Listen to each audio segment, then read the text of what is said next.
Sir యాక్చువల్గా దీని మీద చాలా డీటెయిల్డ్ స్టడీ చేశాం సార్, మొత్తం డిపార్ట్మెంట్ వాళ్ళు అందరం కలిపి. దాన్ని బట్టి ఒక్కొక్కటి కూడా మేము బయటకు తీసుకొస్తున్నాం. నిజంగా మీరు ఆర్గనైజ్డ్ క్రైమ్ అని చెప్పినందుకు నేను ఎందుకంటే పర్టికులర్గా కొన్ని చదవాల్సి వస్తుంది. చాలామంది ఏమనుకుంటారంటే నిజమేనేమో అనుకుంటారు, కొన్ని సందర్భాల్లో మనమే నిజమేమేమో అనుకునే పరిస్థితి. రీసెంట్గా డీప్ ఫేక్ని బేస్ చేసుకొని గౌరవ ముఖ్యమంత్రి గారు రైతులను ఏదో తిట్టారన్నట్టుగా ఒక వీడియో రిలీజ్ చేశారు. యాక్చువల్గా వీడియోని రిలీజ్ చేశారు.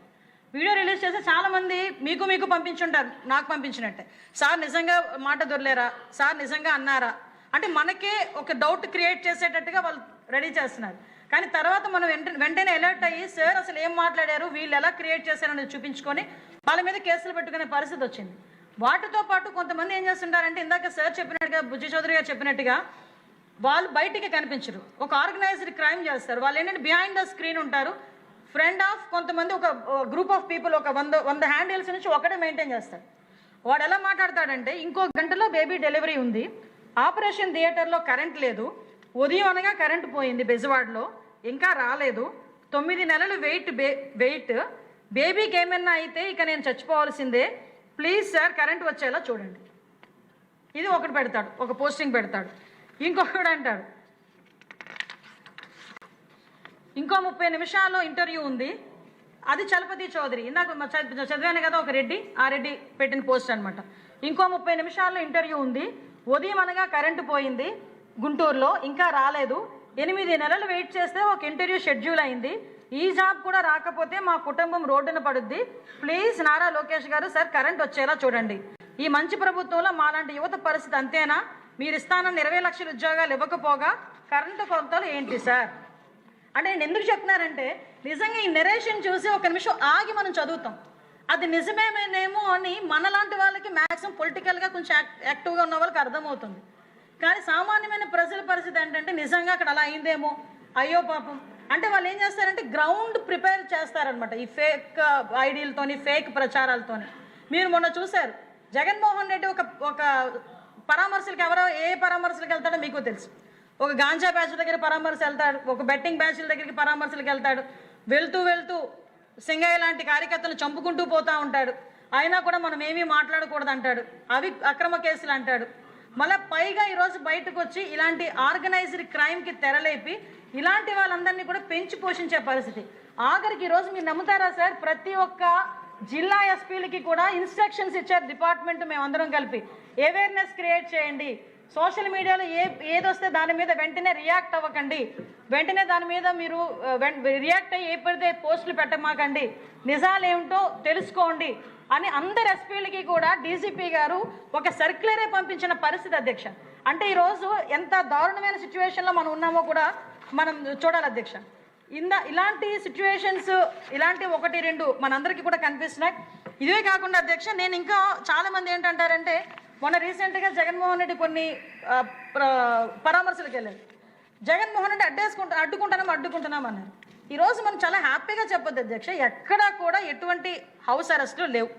మనం ఎవరైనా ఎక్కడికైనా వెళ్ళి పరామర్శించి రావాలంటే అది నువ్వు గంజాయిని పరామర్శిస్తావో, లేకపోతే మీ తల్లిని పరామర్శించుకుంటావో, మీ చెల్లినే పరామర్శించుకుంటావో, లేకపోతే మీ ఇంట్లో ఎవరైనా గోండానే పరామర్శించుకుంటావో, ఒక ఎక్స్ సీఎంగా అతనికి ఇవ్వాల్సిన ప్రొడక్షన్ అతనికి ఇచ్చి పంపిస్తూ ఉంటే దాన్ని కూడా ఈరోజు మిస్యూజ్ చేసుకొని దాన్ని కూడా సోషల్ మీడియాలో ఇష్టానుసారంగా బ్యాడ్ ప్రోపగండా చేయటం, ఫేక్ ప్రోపగండా చేయటం చేసే పరిస్థితులు.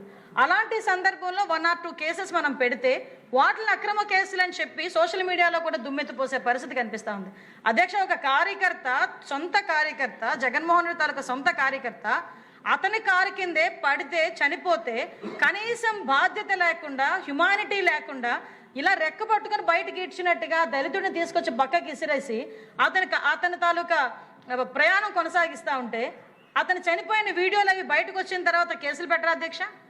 కేసులు పెట్టకూడదు అధ్యక్ష? ఆ సింగయ్య ఈ రకంగా చనిపోయాడని చెప్పి ఒక ఎస్పీ బయటకు వచ్చి ప్రెస్ మీట్ ఇస్తే వాళ్ళ కుటుంబ సభ్యులు తీసుకొని వెళ్ళి వాళ్ళ ఆఫీసులో కూర్చోబెట్టి తిరిగి చంద్రబాబు నాయుడు గారిని, లోకేష్ బాబు గారిని, పవన్ కళ్యాణ్ గారిని తిట్టించే పరిస్థితి.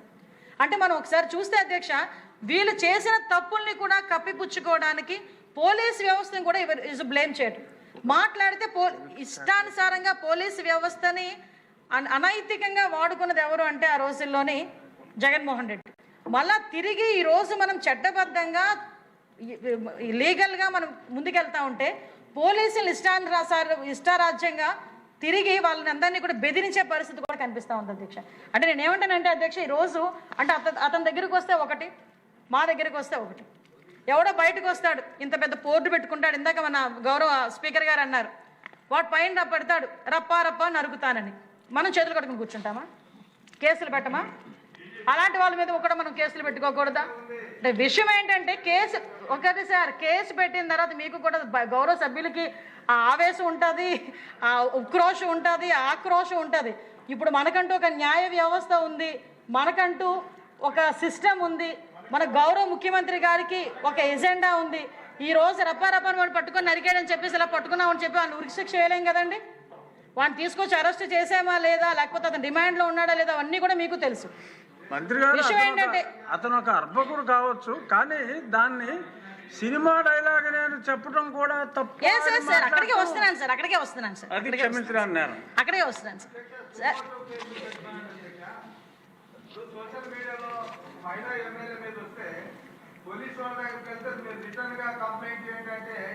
అధ్యక్ష, పబ్లిక్ లో తెలిసిపోతుంది. సుమోటుగా తీసుకొని వాడు ఎవడో వాడిని తీసుకొని వచ్చి లోపలేసి 4 తగిలేక చెప్తారు మంత్రి గారు. గౌరవ సభ్యులు మాజీ ఐఏఎస్ ఆఫీసర్ గారు అధ్యక్ష, దయచేసి క్షమించాలి. అంటే ఏ కేసులు సుమోటాగా తీసుకుంటుంది కోర్టులు, ఏ కేసుని మనం పెడితే పోలీసులు తీసుకుంటారు. అంటే దయచేసి క్షమించండి ఈ మాట మాట్లాడుతున్నందుకు. ఎందుకంటే ఒక senior IAS officer, retired IAS officer మాట్లాడింది కొంత ఆ ధైర్యంతో ఆయన చెప్పొచ్చు, కానీ కొన్ని సిస్టమ్స్ కూడా ఆయనకి నాకన్నా బాగా ఆయనకే తెలుసు. నిన్నగాక మొన్న వచ్చాం మీ మంత్రిగా.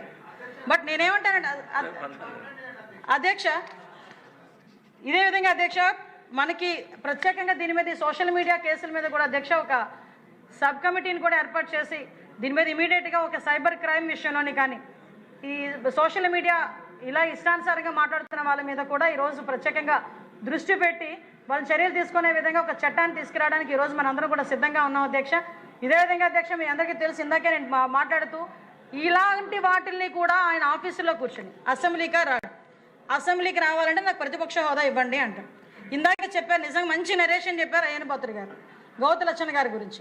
అంటే 11 సీట్లతోని ప్రతిపక్ష హోదా రాదు అన్న సంగతి అతనికి తెలిసి రావటం ఇష్టం లేక అతనితో పాటు మిగతా 10 మంది గెలిచిన వాళ్ళని కూడా అధ్యక్ష అనే పదానికి నోచుకోకుండా చేయటం అనేది నిజంగా వాళ్ళ తాలూకా దురదృష్టం అధ్యక్ష. నేను ఎందుకంటానంటే నీకేమైనా సమస్య ఉంది, ఇక్కడికి వచ్చి కూర్చొని మాట్లాడే పరిస్థితులు లేవు, బయట కూర్చొని అవాస్తవాలు అబద్ధాలు ఇష్టానుసారంగా మాట్లాడే పరిస్థితి. ఈరోజు మనం అనుకుంటున్నాం ఇమీడియట్గా మనం చర్యలు తీసుకోవట్లేదు అని మనం అనుకుంటున్నాం, కానీ ప్రజలందరికీ కూడా చాలా క్లియర్గా అర్థమవుతుంది ఇవన్నీ అబద్ధాలు, అబద్ధపు ప్రచారాలు చేస్తున్నారని. ఇంకా మొన్న చూస్తే అధ్యక్ష ఒకటి కనిపించింది అధ్యక్ష, ఆంధ్రప్రదేశ్ ప్రజల గట్ట సమస్యలు వస్తే తెలంగాణ ల్యాండ్లైన్ నెంబర్ ఇచ్చాడు కర్ణాటక వాసి. ఎప్పుడు చూడినా కర్ణాటకలో ఉంటాడు, బెంగళూరులో ఉంటాడు. హెల్ప్ లైన్ నెంబర్ ఒకసారి చూడండి, నేను ఏదో అన్నాడు కదా డిజిటల్ యాప్ అని చెప్పి, అందులో కనుక మనం ల్యాండ్లైన్ నెంబర్ చూస్తే తెలంగాణ ల్యాండ్లైన్ నెంబర్. ఆంధ్రప్రదేశ్ ప్రజల గురించి తెలంగాణ ల్యాండ్లైన్ నెంబర్ ఇచ్చిన మన కర్ణాటక వాసి గురించి కూడా మనం ఇక్కడ సందర్భంగా మాట్లాడుకోవాలి. అంటే ఎలాగా మనల్ని మిస్గైడ్ చేస్తున్నాడు అనే విషయాన్ని, ప్రజల్ని మిస్గైడ్ చేస్తున్నాడు అనే విషయాన్ని ఈ రకంగా మీతో చెప్పుకునే చెప్పారు. ఆ నెంబర్ కూడా కొడితే 11 టోటల్ వచ్చిందంట. అది 11 టోటల్ వచ్చింది అధ్యక్ష. విధధ్యక్ష దేవుని స్క్రిప్ట్ని ఎవరు మార్చలేరు. ఆ 11 అనేది ఆ రకంగా వెంటాడుతూనే ఉంది అధ్యక్ష. అధ్యక్ష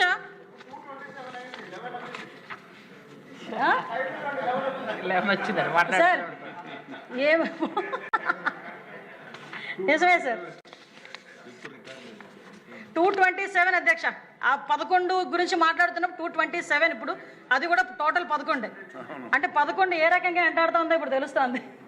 ఇది దేవుని స్క్రిప్ట్ అంటే, అసలైన దేవుని స్క్రిప్ట్ అంటే ఇది అధ్యక్ష. ఇలాగే అధ్యక్ష ఇప్పుడు మీ అందరికీ తెలుసు అధ్యక్ష, ఇందాక మన విష్ణుకుమార్ రాజు గారు మాట్లాడుతూ పోలీసుల గురించి, అదేవిధంగా అంటే చాలామంది పోలీస్ వ్యవస్థ మీద అసంతృప్తిగా ఉన్న విష్ణుకుమార్ రాజు గారు ఆ విషయంలోనే మా మీద తిరిగి అటాక్ మొదలుపెట్టారు. కానీ ఒకటి అధ్యక్ష, ఇప్పుడు శంకరయ్య గారి గురించి, సిఏ శంకరయ్య గురించి కూడా చాలామంది మాట్లాడారు అధ్యక్ష. ఇది ఆల్రెడీ యాక్చువల్గా ఇతని మీద అప్పుడే సస్పెండ్ అయ్యారు. అతని మీద కూడా యాక్షన్ తీసుకోవడానికి, చర్యలు తీసుకోవడానికి గవర్నమెంట్ సిద్ధపడింది. త్వరలోనే అతని మీద కఠినమైన చర్యలు ఉంటాయి, క్రిమినల్ చర్యలు కూడా ఉంటాయి అధ్యక్ష. అది సభాముఖంగా మీ అందరికీ కూడా చెప్తున్నాను అధ్యక్ష. అదేవిధంగా మీ అందరూ ఇందాక మాట్లాడుతున్నప్పుడు అధ్యక్ష కొంతమంది సభ్యులు కూడా అడిగారు నన్ను. మన సోమిరెడ్డి చంద్రమోహన్ రెడ్డి గారు ఒక 3 కేసుల గురించి కూడా చెప్పారు అధ్యక్ష. దానికి కూడా ఒకసారి సిట్కి ఇమ్మని చెప్పి నాకు రిక్వెస్ట్ చేశారు. దాని మీద కూడా మేము ఒకసారి చర్చించుకొని అది కూడా సిట్కి ఇచ్చే బాధ్యతని ఒకసారి నేను తీసుకుంటానని చెప్పి మీ అందరికీ కూడా తెలియజేసుకున్నాను అధ్యక్ష. అఖిలప్రియ గారు చెప్పారు కొన్ని కేసులు. అంటే విషయం ఏంటంటే ఒక్కసారి నేను మా సభ్యులందరినీ వదిలితే రకరకాల కేసులన్నీ కూడా బయటకు వస్తాయి అధ్యక్ష. నా కేసు కూడా త్వరగా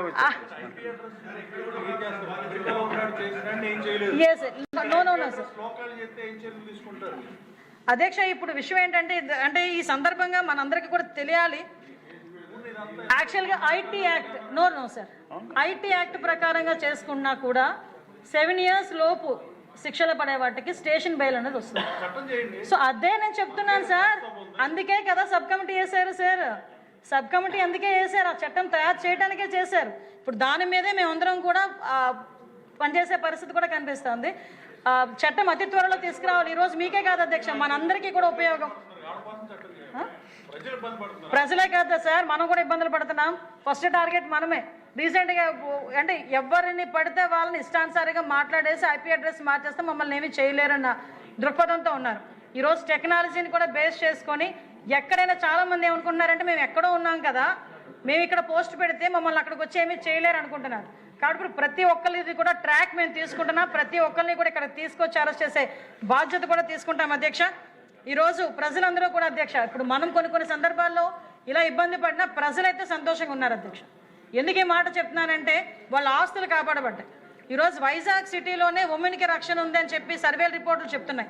అదేవిధంగా వైజాగ్ లాంటి సిటీలో లాస్ట్ 5 సంవత్సరాలు వాళ్ళ భూముల్ని కాపాడుకోలేక, వాళ్ళ ఇళ్ళని కాపాడుకోలేక బయట దేశాల నుంచి కూడా ఇక్కడికి వచ్చేసి ఇక్కడ సెటిల్ అయ్యి ఏదో ఎంతో కొంత గమ్మేసుకొని బయటకు వెళ్ళిపోదామన్న పరిస్థితిలోంచి వచ్చిన వాళ్ళు చాలామంది ఉన్నారు అధ్యక్ష. అలాంటిది ఈరోజు మేము చాలా ప్రశాంతంగా ఉన్నామని చెప్పి బయటకు వచ్చి చెప్పే పరిస్థితులు ఇక్కడ కనిపిస్తున్నాయి. ఈరోజు అమరావతి రైతులు ఆ రోజు చాలామంది కేసుల గురించి కూడా మాట్లాడారు. అమరావతి రైతుల మీద అక్రమ కేసులు ఇలా ఈరోజు ఇండివిజువల్గా చూసుకున్నా ఒక్కొక్కరి మీద సుమారుగా ఒక 10 కేసులు 15 కేసుల పరిస్థితి కూడా.